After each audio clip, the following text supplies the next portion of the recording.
here's the story a little bit. And one of the things that fascinates me, when I got really into this project and working with Michelle, of course, she's a renowned artist and I didn't want to make mistakes. So I did all my research and read a lot of stuff. And you constantly hear this kind of refrain that Michelle Stuart is like a pioneer of early land art and earthworks and one of the few female practitioners. She worked out in the land and she brought nature into her work. At that you'll see examples over here, but then she changed later with this photographic work. But what I was seeing was some profound connection that nature continues to flow into her work in every conceivable way. So there's a total connection between this early work from the 70s and the work that you see right here and right now. So I'm wondering if you would talk a little bit about nature in your sort of circa 2008 till now works.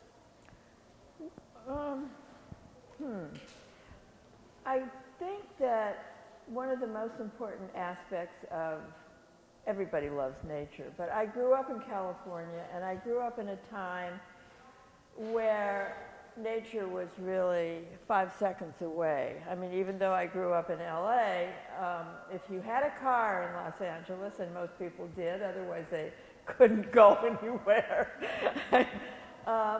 you were immediately within 10 minutes in fields of poppies and pines and mountains and sea and desert.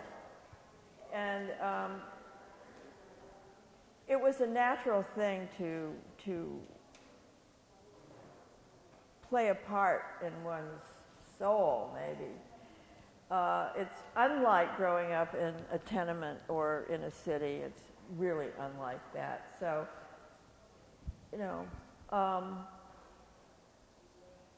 I suppose any happy child would have embraced the nature, and I did. And that doesn't mean that I would necessarily use it in my artwork afterwards. I really think of myself as being much more philosophical oriented or philosophically oriented than nature oriented, but nature is a good device. I really think of it as playing a part in questions that I think we all ask ourselves once in a while, and I certainly ask myself whenever I'm working, and that is, why are we here? And, what can I say about why we're here? And actually, 2 of the pieces in this show come from poets, and one of them is T.S. Eliot, and the other one is Rilke. And both of those poets really speak to those questions, I think, profoundly. I mean, one of the pieces is the one, Mermaids, over there.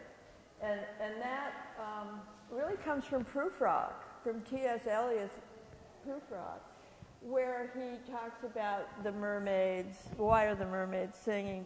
They don't sing for me, but they sing for me. Poor T.S. Eliot.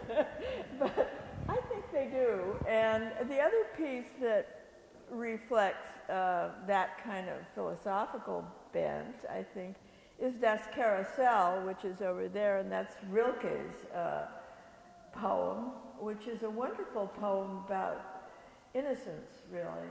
And I think what I did was a kind of takeoff on that, but